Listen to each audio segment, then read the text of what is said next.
Hi hello ഇന്ന് കുറേ നാൾക്ക് ശേഷം നമ്മൾ ബസ്സിലാണ് യാത്ര ചെയ്യുന്നത്. എങ്ങോട്ടാണെന്നല്ലേ, കാഞ്ഞിരപ്പള്ളിയിലെ ഒരു ഹോസ്പിറ്റലിൽ അമ്മച്ചനിത്തിരി ഹസ്ബൻഡ് കിടപ്പുണ്ട്, കാണാൻ വേണ്ടിയിട്ട് പോവാണ്. അപ്പോൾ അൽഫിയും ഞാനും ഉണ്ട്. അങ്ങനെ മണിമല എത്തി. ഇസംകുട്ടനും ഉണ്ട് കേട്ടോ. ഞങ്ങൾ ബസ്സിനാണ് പോകുന്നത്. മണിമല എത്തി. മണിമലയിൽ നിന്ന് പിന്നെ കാഞ്ഞിരപ്പള്ളിയിലോട്ടാണ് പോകുന്നത്. കാഞ്ഞിരപ്പള്ളി ഇറങ്ങി നമുക്ക് കുറച്ച് കാര്യങ്ങളൊക്കെ ഉണ്ട് ഹോസ്പിറ്റലിൽ പോകുന്നത്. അപ്പോൾ ചിന്നു അമ്മച്ചിയും ചിന്നമ്മച്ചിയും എല്ലാവരും വരുന്നുണ്ട്. അപ്പോൾ നമ്മളെല്ലാവരും അവിടെ വെച്ച് കാണുന്ന രീതിയിലൊരു ടൈം അഡ്ജസ്റ്റ് ചെയ്താണ് പോകുന്നത്. ഈ കൂട്ടൻ്റെ വണ്ടിയൊക്കെ കയറി കഴിഞ്ഞാൽ പിന്നെ ഒരു പ്രശ്നം ഉണ്ടെന്ന് വെച്ചാൽ ഡ്രൈവറുടെ സീറ്റിൽ ഇരിക്കുന്ന പോലെ തന്നെ ഇരിക്കണം. എപ്പോൾ അവൻ ബസ്സിൽ കയറിയാൽ അവനൊരു ഭാഗ്യം എന്നുള്ള പോലെ ഇഷ്ടമുള്ളതുകൊണ്ടായിരിക്കും എപ്പോഴും ഇങ്ങനൊരു സീറ്റ് അവന് കിട്ടാറുണ്ട്. ഇപ്പം ഏത് ബസ്സിൽ കയറിയാലും മിക്കവാറും അവനത് കിട്ടാറുണ്ട് കേട്ടോ. വണ്ടി ഓടിച്ചുകൊണ്ടിരിക്കുന്ന ഡ്രൈവർ എങ്ങോട്ട് സ്റ്റിയറിംഗ് തിരിക്കുന്നു അതേപോലെ തന്നെയാണ് ഇവന് സ്റ്റിയറിംഗ് തിരിക്കുന്നത്. ഇരിക്കുമ്പോഴത്തേക്കും ബസ്സിലുള്ള യാത്രക്കാരൊക്കെ ശ്രദ്ധിക്കാറുണ്ട്. അവർക്കൊക്കെ ഭയങ്കര സന്തോഷം വരുന്നത്. കാരണം ഇതുപോലെ കറക്റ്റ് വണ്ടി ഓടിക്കുന്ന പോലൊക്കെ. അപ്പോൾ ടൈമിൽ ഒരു അമ്മ വന്ന് ഇവൻ്റെ അടുത്ത് ഇരുന്നായിരുന്നു. പക്ഷേ ആ അമ്മ ഇവനെ ശ്രദ്ധിച്ചില്ല. അത് കഴിഞ്ഞ് കുറച്ച് കഴിഞ്ഞപ്പോഴത്തേക്കിനും ഒരു ചേച്ചി വന്നു കേട്ടോ. ആ ചേച്ചി ശരിക്കും ഇവനെ ശ്രദ്ധിച്ചേ. ചേച്ചി ഭയങ്കര സന്തോഷമായി കേട്ടോ ഇവനിങ്ങനെ വണ്ടി ഓടിക്കുന്നത് കണ്ടിട്ട്. ഡ്രൈവറോടൊക്കെ എന്നിട്ട് കണ്ണോടൊക്കെ കാണിക്കരുത് കണ്ടോ അവൻ ഓടിക്കുന്നതെന്നൊക്കെ. പക്ഷേ എനിക്ക് ആ ഭാഗം ആ ചേച്ചി വലുതായിട്ട് മൈൻഡ് ചെയ്യുന്നതെന്ന് വിചാരിച്ചില്ല ഞാൻ. അതുകൊണ്ട് ഞാൻ സത്യം പറഞ്ഞാൽ ആ സമയത്ത് വീഡിയോ ഓഫായിരുന്നു കേട്ടോ.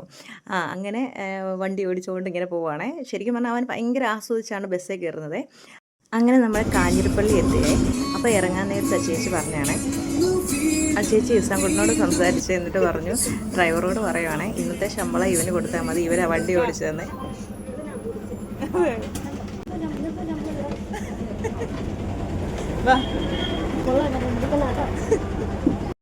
അങ്ങനെ നമ്മൾ നിന്നപ്പോഴത്തേക്കിനാണ് ചിന്നുമൊക്കെ വരെ ഇച്ചിരി ലേറ്റ് ആവും. അപ്പോൾ നമ്മൾ SM കയറി ഒരു ഷർട്ട് എടുക്കാനായിട്ടുണ്ടായിരുന്നു അണ്ണച്ചിക്ക്. അണ്ണച്ചിക്ക് ഷർട്ട് നോക്കാമെന്ന് വെച്ചായിരുന്നു. നാളെ നമ്മുടെ വെഡ്ഡിങ് ആനിവേഴ്സറി ആണല്ലോ എന്ന് വിചാരിച്ച്. അങ്ങനെ നമ്മൾ രാവിലെ വന്ന് SM കയറിയിട്ട് സത്യം പറഞ്ഞാൽ ഷർട്ട് എടുക്കുന്ന കാര്യം എനിക്കിപ്പോൾ ഭയങ്കര ടെൻഷനാണ്. അങ്ങനെ നമ്മൾ വേഗം ഒരു ഷർട്ടൊക്കെ എടുത്തേ. എന്നിട്ട് തിരിച്ചിറങ്ങി. പിന്നെ ഇസാൻകുട്ടൻ വിശക്കുന്നത് പറഞ്ഞു. എവിടെ ചെന്നാലും ഇസാൻകുട്ടൻ വിശപ്പാണ്. അപ്പോഴേക്കും വീട്ടിൽ നിന്ന് കഴിക്കുമ്പോൾ പറയുമ്പോൾ ഇല്ല. അങ്ങനെ ഞങ്ങൾ ഇവിടെ കാഞ്ഞിരപ്പള്ളി ഒരു ബേക്കറി കയറി പപ്സും നാരങ്ങാ വെള്ളവും ഒക്കെ കുടിച്ചു. അങ്ങനെ SM നമ്മൾ നിൽക്കുമ്പോൾ തന്നെ നമുക്കൊരു കസ്റ്റമർ ഒരു ഹാമ്പറിന് ഓർഡർ വന്നിട്ടുണ്ടായിരുന്നു. അപ്പോൾ ഷർട്ടും മുണ്ടും എടുക്കാനുണ്ടായിരുന്നു. അപ്പോൾ അതും എടുത്തിട്ടാണ് നമ്മൾ അവിടെ നിന്ന് ഇറങ്ങിയത്. അപ്പോൾ കാഞ്ഞിരപ്പള്ളിയിൽ നമ്മൾ എത്തിയിട്ടുണ്ട്. ഇനിയിപ്പോൾ ബസ്സിന് കയറി നമുക്ക് ഹോസ്പിറ്റലിൽ അവിടെ പോകണം. ഹൈ റേഞ്ച് ഹോസ്പിറ്റലിൽ അവിടെയാണ് നമുക്ക് പോകേണ്ടത്. അപ്പോൾ ഇതാണ് നമ്മുടെ കാഞ്ഞിരപ്പള്ളി. ഇനി മുണ്ടക്കയം ബസ് കിട്ടുമോ നോക്കി പോകാമെന്ന് വിചാരിച്ചു. അങ്ങനെ അടുത്ത ബസ്സിൽ കയറിയേ. അടുത്ത ബസ്സിൽ കയറിയപ്പോൾ അതേപോലെ തന്നെ അവന് സീറ്റ് കിട്ടി. എവിടെ കയറിയാലും ഇവൻ ഇങ്ങനെ ഒരു സീറ്റ് കിട്ടും കേട്ടോ. ഭയങ്കര ഇഷ്ടമാണ് ഇങ്ങനെ വണ്ടി ഓടിക്കുന്നത്. അതായത് നമ്മൾ വണ്ടിയും കൊണ്ട് ആക്റ്റീവായും കൊണ്ട് ഒക്കെ ഡെലിവറിക്കൊക്കെ പോകുമ്പം സ്റ്റിയറിംഗ് പോലത്തെ സംഭവം നമുക്ക് ഇസാൻകുട്ടയിലുണ്ട്. അത് ആക്റ്റീവയുടെ ഫ്രണ്ട് ഇങ്ങനെ സെറ്റ് ചെയ്ത് വെച്ചിട്ടുണ്ട്. അപ്പം വണ്ടി തിരിക്കുന്ന അനുസരിച്ച് അവനിങ്ങനെ തിരിച്ചാണ്. അപ്പോൾ നല്ല ബാലൻസ് ആണ്. അപ്പോൾ നമ്മൾ ബസ്സിന് കയറി ഇങ്ങനെ ഹൈ റേഞ്ചിലെത്തി. പിന്നെ ഹൈ റേഞ്ച് ഹോസ്പിറ്റലാണ് കേട്ടോ. അന്ന് ഹോസ്പിറ്റലിൽ കണ്ടുപിടിച്ചു. ഏതായാലും അമ്മച്ചി ചിന്നമ്മച്ചി അവിടെ വന്നിട്ടുണ്ടായിരുന്നു. അങ്ങനെ നമ്മൾ നേരെ ഹോസ്പിറ്റലിലെത്തി. ചിന്നു ഇനി വരാൻ വേണ്ടി വെയിറ്റിംഗ് ആണ്. അപ്പോൾ ഞങ്ങൾ എല്ലാവരും കൂടെ വന്നിട്ടുണ്ട്. ശരിക്കും പറഞ്ഞാൽ എല്ലാവരും കൂടെ ഒന്നിച്ച് കണ്ടിട്ട് ഒത്തിരിയായി കേട്ടോ. അങ്ങനെ കുറച്ച് നേരം കഴിഞ്ഞപ്പോഴത്തേക്കും ചിന്നുവും വന്നു, ഐഷു അപ്പു എല്ലാവരും വന്നു. പിന്നെ ഇസാൻകുട്ടനങ്ങ് ഭയങ്കര സന്തോഷമാണ്. കാരണം അപ്പു ഐഷു എന്ന് പറഞ്ഞാൽ ഇസാൻ ഭയങ്കര കാര്യമാണ്. അവർ ഭയങ്കര സന്തോഷമാണ് അവരെല്ലാവരും വന്നു കഴിഞ്ഞാൽ. പിന്നെ ഞങ്ങളെല്ലാവരും കൂടെ ഒത്തിരി നാൾ കൂടി എല്ലാവരും കൂടെ കണ്ടപ്പം എല്ലാവരും വീട്ടിൽ നിന്ന് ഫുഡും ഒക്കെ കൊണ്ടുവന്നായിരുന്നു. അതും എല്ലാം അവിടെ നിന്ന് കഴിച്ചു.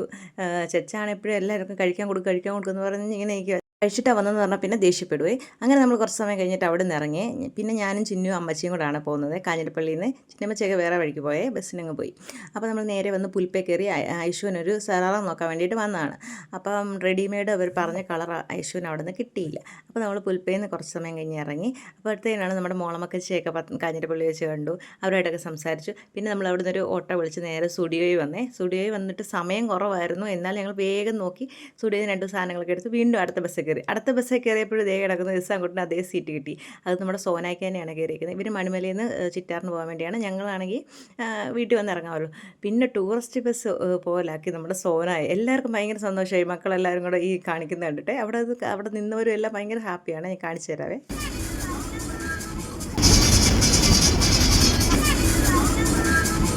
കുറേ സമയം ചാട്ടം എല്ലാം കഴിഞ്ഞു പിന്നെ ഉറക്കം വരുന്നു. ഇസാൻകുട്ടൻ അപ്പുവിനെ ഇങ്ങനെ കെയർ ചെയ്ത് പിടിച്ചു വെക്കുവാണ്.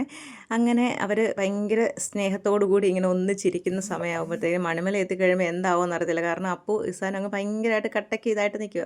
അങ്ങനെ നമ്മൾ മണിമല എത്തിയിട്ട് പോകാനായിട്ട് ഇറങ്ങുവാണ്. അപ്പോൾ ഇസാൻകുട്ടൻ അവിടെ നിന്ന് ഇറങ്ങി പോകുന്നു. ഇവർ പോയപ്പോഴത്തേക്കിനും അങ്ങ് സങ്കടമാകാൻ തുടങ്ങി. അങ്ങനെ അവൻ അവിടെ നിന്ന് ഇറങ്ങുക. അമ്മച്ചിയും ചിന്നു ഇവിടെ നിന്ന് ഇറങ്ങിയിട്ട് ചിന്നുവിനും ചിറ്റാർ ബസ്സിൽ കയറി അങ്ങ് പോകും. ഞങ്ങൾ വീട്ടിലോട്ടും പോകാനായിട്ടുള്ളതാണ്. നമ്മൾ ഈ ബസ് തന്നെയാണല്ലോ, നമ്മുടെ വീടിൻ്റെ വാതിൽക്ക് വരുവാൻ ഇറങ്ങുമല്ലോ. അങ്ങനെ അപ്പു പോകാനായിട്ട് ഇറങ്ങി. എത്രയാണെന്നല്ല എല്ലാവരും ഒന്നിച്ചുണ്ടായിട്ട് 1 മിനിറ്റ് വേഗം അവർ മാറും. നമുക്ക് ഭയങ്കര സങ്കടമാണ്. അപ്പു അപ്പൂനാണേലൊക്കെ വിഷമമാണ് ഐശ്വര്യമൊക്കെ. അങ്ങനെ അവർ പോവുകയാണെ മണിമലയിലോട്ട് ഇറങ്ങി. അപ്പുവാണേലും ഉറക്കപ്പിച്ചാണെങ്കിലും ടാറ്റ കിസാന് കൊടുത്ത് ഇങ്ങനെ നിൽക്കുകയാണ്. ഈസാൻകുട്ടൻ്റെ അവരിറങ്ങിക്കഴിഞ്ഞതിന് ശേഷമുള്ള മുഖം കണ്ടപ്പോഴേക്കും സത്യം പറഞ്ഞാൽ എനിക്ക് ഭയങ്കരമായിട്ട് സങ്കടം വന്നേ. അങ്ങ് വിഷമിച്ച് കരയുവാണേ. പാവമുണ്ട്. അവർ ഭയങ്കര സ്നേഹത്തിൽ ഇച്ചിരി സമയം കിട്ടിയതേ ഉള്ളൂ. പിന്നെ അങ്ങ് ഭയങ്കര സങ്കടം. ഈസാൻകുട്ടനെ എന്തൊക്കെ പറഞ്ഞാൽ ഞാൻ ആശ്വസിപ്പിച്ചതെന്ന് എനിക്കറിയത്തില്ല. അങ്ങ് പോയ വഴിക്ക് മൊത്തം കരച്ചിലായിരുന്നേ. അപ്പം ഇന്നത്തെ വീഡിയോ ഇത്രേ ഉള്ളൂ. അടുത്തൊരു വീഡിയോ കാണാം. അതുവരേക്കും bye Shijina Shamon. Thanks for watching.